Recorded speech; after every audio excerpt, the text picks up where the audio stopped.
Chances are you've either played with Lego when you were young or you had a friend who did. The plastic construction sets are one of the best ways to promote creativity, and there are very few companies out there that have as much of an impact on the lives of children as Lego.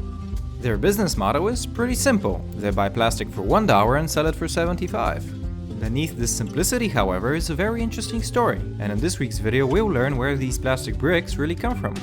The father of Lego was a Danish man named Ole Christensen. He came from a poor family of farmers near the small town of Billund, and his favorite hobby was carving stuff out of wood. When he was old enough to travel, he practiced carpentry in Germany and Norway, earning just enough money to buy the local woodworking shop in Billund when he returned in 1916. For the next 16 years he worked as a carpenter, and he got pretty good at it. During that time he also married a woman he met in Norway, and together they eventually had 4 sons. Life was good, but then the Great Depression happened and things took a turn for the worst. Prices across Europe crashed and the Danish farmers could barely earn enough money to get by. Ole Christensen was forced to fire most of his shop staff because he couldn't pay them. To top things off, his wife died that same year, leaving him alone to take care of their 4 sons.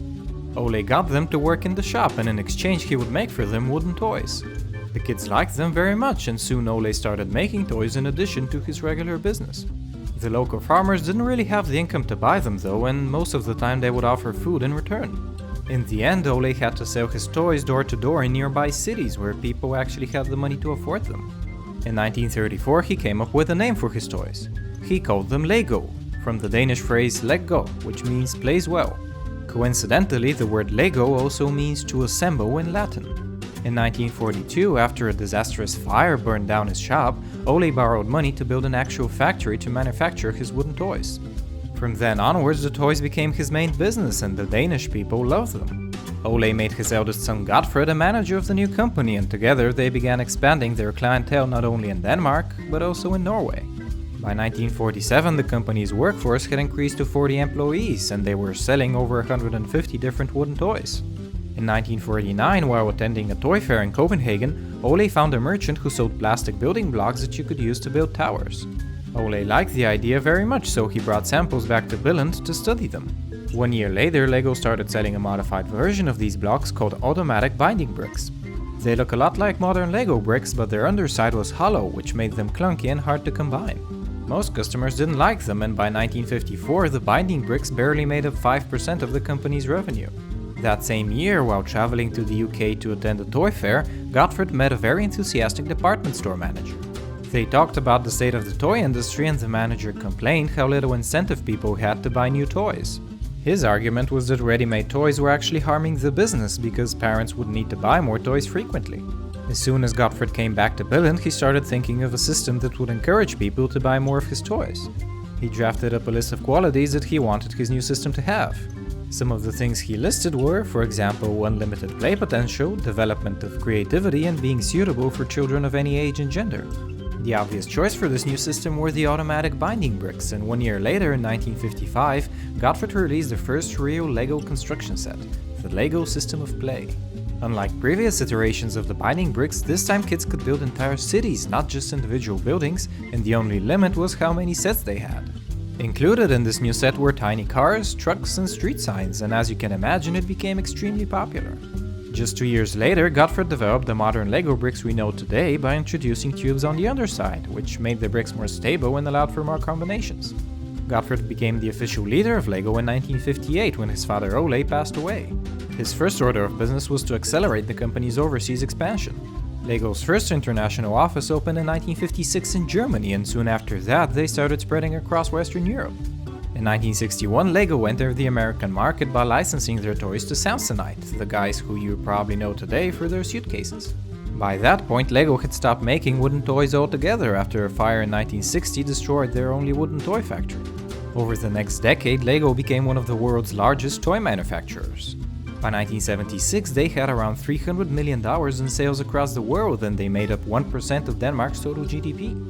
They released new sets based around various themes, but they always remained true to their design principles of simplicity and compatibility. A brick made in 1957, for example, would have no trouble fitting in a modern construction set, and although they've added a bunch of new parts over the years, everything is backwards compatible.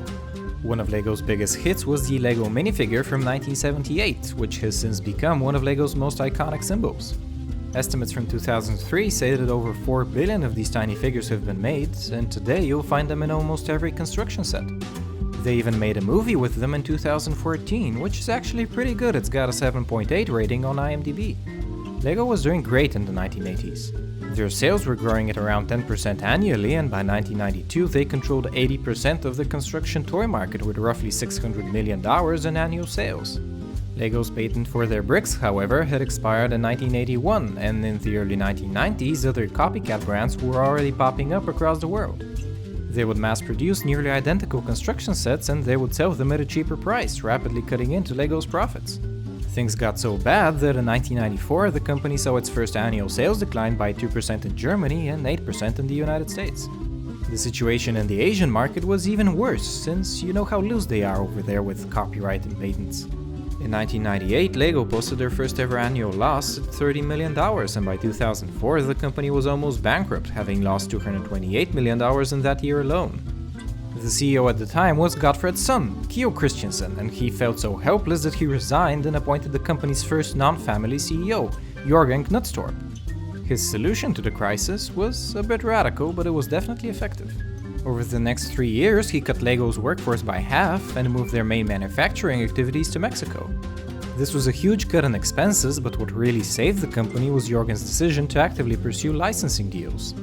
You know all those expensive Lego sets based on Star Wars, Lord of the Rings or Minecraft? Jörgen's idea of combining Lego with popular culture was brilliant, and the success of these new sets saved the company from bankruptcy.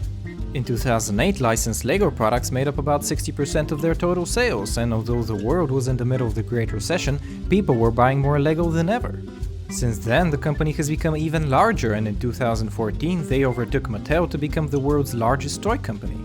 Their most recent report from 2015 puts their global sales at $5.3 billion, larger than Mattel and Hasbro combined. Lego have become so huge that Mattel and Hasbro are actually considering merging just to stay relevant. The success of Lego as a concept is due not only to its unique design, but also to the impressive marketing behind it. One of Lego's best marketing decisions was to build their Legoland theme parks. If you haven't visited one, you definitely should. There are 7 Legoland parks around the world right now, with another 4 under construction. All of the parks have these huge model cities built out of millions of Lego bricks, and they're definitely worth seeing. The first one, by the way, is in Billund, and Lego had to build an airport there just because of how remote it was. I hope you enjoyed the story of Lego. If you did, hit that like button, subscribe, and check out my other videos for the stories of more cool companies. Tell me in the comments below which company you'd like me to feature next, and as always, stay smart.